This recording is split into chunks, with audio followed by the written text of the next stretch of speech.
December মাসের countdown শুরু হয়ে গেছে।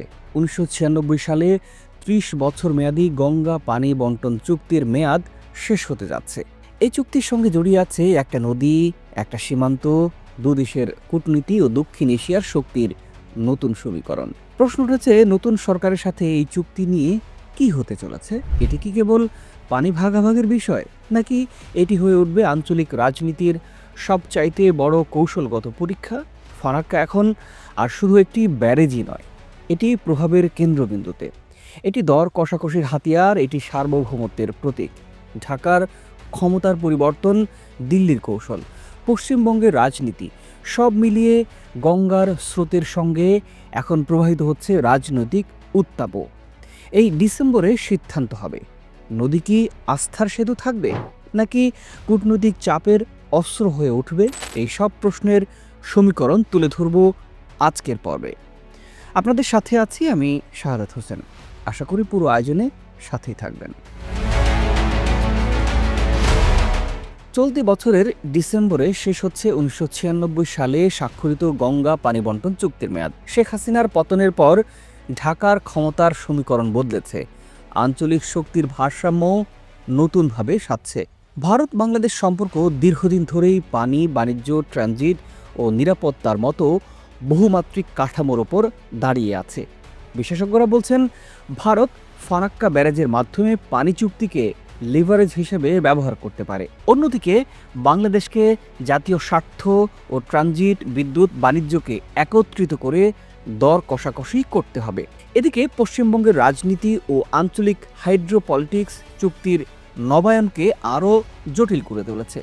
সব মিলিয়ে এই বছর গঙ্গা ইস্যু শুধুই পানি নয়, বরং কূটনৈতিক ও রাজনৈতিক উত্তেজনার কেন্দ্রবিন্দুতে পরিণত হবে।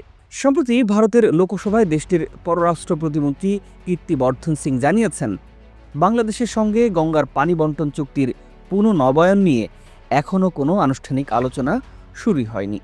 তিনি একই সঙ্গে ইঙ্গিত দিয়েছেন, বাংলাদেশে নতুন সরকার গঠনের পর এ বিষয়ে আলোচনা শুরু হবে।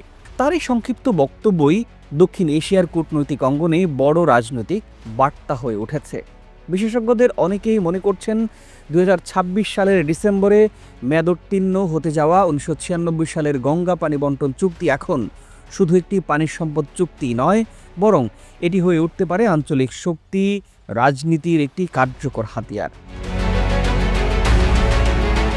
বিষয়টি নিয়ে একজন বিশেষজ্ঞ বলেছেন, উজানের দেশ হিসেবে ভারত ফারাক্কা ব্যারেজের মাধ্যমে গঙ্গার প্রবাহ নিয়ন্ত্রণ করে পানি চুক্তিকে রাজনৈতিক লিভারেজ হিসেবেই ব্যবহার করতে পারে। ১৯৯৬ সালে ৩০ বছরের গঙ্গা চুক্তি ২০২৬ সালের ডিসেম্বরে শেষ হচ্ছে। ভারত সরাসরি নবায়নের বদলে পুনঃ আলোচনা চায়, আর বাংলাদেশের নতুন সরকার জাতীয় স্বার্থে পুনর্নবায়নের কথা বলছে। তবে প্রকাশ্য চাপ উভয় দেশের ট্রানজিট, বিদ্যুৎ এবং কানেক্টিভিটির স্বার্থে ক্ষতি করতে পারে। এই বিশেষজ্ঞ বলেছেন, বাংলাদেশ ঐতিহাসিকভাবে দ্বিপাক্ষিক পথেই সমাধান চেয়েছে, তবে জাতিসংঘের ১৯৯৭ সালের জলপথ কনভেনশনে যোগ দেওয়ার ঘোষণা আন্তর্জাতিকীকরণের ইঙ্গিত দেয়। কৌশলগতভাবে পানি, বাণিজ্য, ট্রানজিটকে একসঙ্গে রেখে ইস্যু লিঙ্কেজ, দর কষাকষি সম্ভব। ২০২৬-এর ডিসেম্বরের মধ্যে নতুন চুক্তি না হলে সার্বভৌমত্ব বনাম আঞ্চলিক অর্থনীতির প্রশ্নে রাজনৈতিক বিতর্ক তীব্র হতে পারে।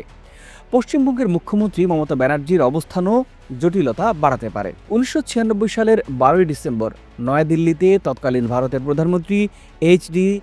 দেবগৌড় ও বাংলাদেশের তৎকালীন প্রধানমন্ত্রী শেখ হাসিনা ৩০ বছর মেয়াদী গঙ্গা পানি বন্টন চুক্তিতে স্বাক্ষর করেছেন। দীর্ঘ টানাপোড়েনের অবসান ঘটিয়ে এটি দ্বিপাক্ষিক সম্পর্কে এক মাইল ফলক হিসেবেই বিবেচিত হয়েছিল। চুক্তি অনুযায়ী প্রতি বছর ১ জানুয়ারি থেকে ৩১ মে পর্যন্ত শুষ্ক মৌসুমে ফারাক্কা পয়েন্টে পানি প্রবাহের ভিত্তিতে নির্দিষ্ট সূত্রে দুই দেশ পানি ভাগ করে নেয়। ৭০,০০০ কিউসেকের নিচে প্রবাহ যদি হয় সমান ভাগ, ৭০ থেকে ৭৫,০০০-এর মধ্যে যদি হয় বাংলাদেশ পাবে ৩৫,০০০ কিউসেক, আর ৭৫,০০০-এর বেশি হলে ভারত পাবে ৪০,০০০ কিউসেক। এমন ৩ স্তরীয় কাঠামো নির্ধারণ করা হয় তখন। ১১ই মার্চ থেকে ১০ মে পর্যন্ত বিকল্প ১০ দিনের জন্য ৩৫,০০০ কিউসেক গ্যারান্টির বিশেষ ধারা যুক্ত ছিল। কিন্তু ৩০ বছর পর এসে এই চুক্তির নবায়নের প্রশ্নে এমন এক রাজনৈতিক প্রেক্ষাপট দাঁড়িয়েছে, যেখানে ঢাকা দিল্লির সম্পর্ক কেবল নদীর স্রোতই নয়, বরং ক্ষমতার স্রোতেও নির্ধারিত হচ্ছে। বিষয়টি নিয়ে দ্য ইন্ডিয়ান এক্সপ্রেসে প্রকাশিত একটা প্রতিবেদনে উল্লেখ করা হয়েছে, নতুন সরকার ক্ষমতায় আসার পর এই চুক্তির শর্তাবলী পুনর্বিবেচনা হবে এবং জলবায়ু পরিবর্তন, জনসংখ্যা বৃদ্ধি ও ভবিষ্যৎ চাহিদা বিবেচনায় নতুন কাঠামো দাঁড় করানো হতে পারে। পত্রিকার এই ভাষ্য কেবল কূটনৈতিক সৌজন্য নয়, বরং এটি স্পষ্ট রাজনৈতিক ক্যালকুলেশন।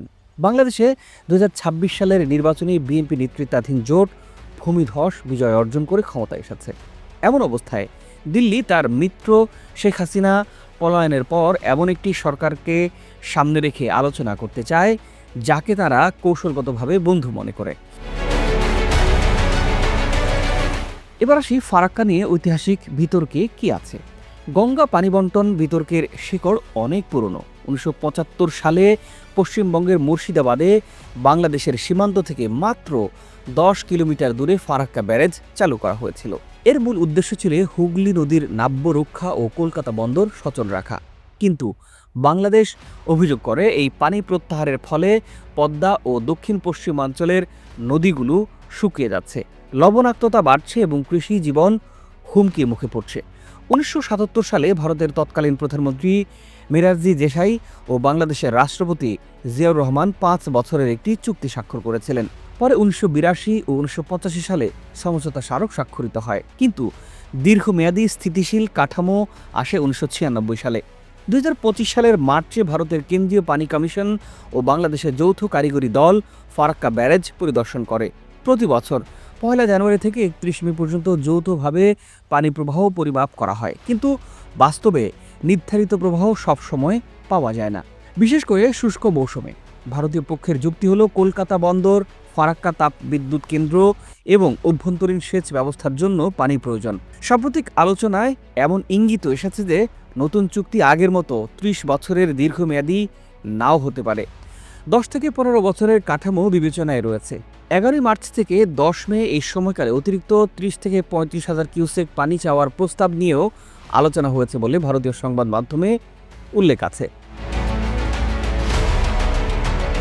2025 সালে পেহেলগামে হামলার পর ভারত একতরফাভাবে 1960 সালের ইন্দুস ওয়াটার্স ট্রিটি স্থগিত রাখার সিদ্ধান্ত নেয়। এই পদক্ষেপ দক্ষিণ এশিয়ায় পানি কূটনীতির নতুন দৃষ্টান্ত স্থাপন করে। বাংলাদেশে বিশ্লেষকদের কেউ কেউ মনে করছেন গঙ্গা চুক্তিও এখন বৃহত্তর কৌশলগত কাঠামোর অংশ হয়ে উঠতে পারে। আরেকটি গুরুত্বপূর্ণ বিষয় হলো পশ্চিমবঙ্গের অবস্থান। মুখ্যমন্ত্রী মমতা বন্দ্যোপাধ্যায় অতীতে অভিযোগ করেছিলেন রাজ্যের মতামত না নিয়ে কেন্দ্র চুক্তি নবায়নের পথে এগোচ্ছে। 2011 সালে তিস্তা চুক্তি তার আপত্তির কারণেই স্থগিত হয়েছিল। ফলে গঙ্গা চুক্তি নবায়নেও রাজ্য রাজনীতির প্রভাব অস্বীকার করা যায় না। কেন্দ্র এরই মধ্যে পশ্চিমবঙ্গের মতামত নিয়ে খসড়া তৈরি করেছে বলে সূত্রগুলো বলছে।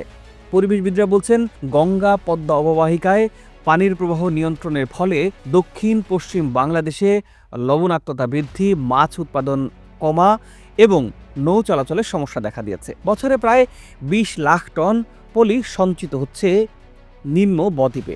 একই সঙ্গে ভারতের পক্ষ থেকেও বলা হয় পর্যাপ্ত পানি না থাকলে হুগলি নদীর নাব্য সংকট দেখা দেয় এবং বিদ্যুৎ উৎপাদন ব্যাহত হয়। গঙ্গা চুক্তি নবায়ন তাই নিছক একটি পানি সম্পদ বিষয় নয়, এটি দক্ষিণ এশিয়ার আঞ্চলিক রাজনীতির সূক্ষ্ম একটা ভারসাম্যের প্রতীক।